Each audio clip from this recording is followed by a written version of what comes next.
Viral pelamian pesta pernikahan di atas kuburan di Madura, tamu bersandar di baru nisan. Lantaran kondisi rumah yang berada di kawasan pemakaman, viral di media sosial pasangan pengantin di Sampang, Madura selenggarakan pesta pernikahan di atas kuburan. Tampak pelaminan dan panggung hiburan yang berdiri kokoh tersebut dipasang di atas sejumlah tanah kuburan sehingga membuat tamu-tamu yang datang santai bersandar pada batu nisan.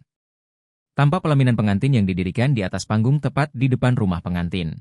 Kedua pengantin pun duduk bersanding di pelaminan dengan mengenakan beskap dan kebaya bernuansa putih. Namun uniknya panggung pelaminan dan hiburan itu berdiri di atas tanah kuburan.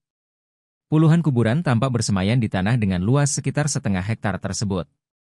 Meski diselenggarakan di atas tanah kuburan, pesta pernikahan tersebut tetap dihadiri oleh banyak tamu. Tamu-tamu pun ramai duduk dengan santai di sekitar nisan kuburan dan tenda tamu yang tersedia. Alhasil tamu-tamu pun tampak menyantap makanan dan mengucapkan selamat bagi para kedua mempelai di tengah-tengah tanah kuburan.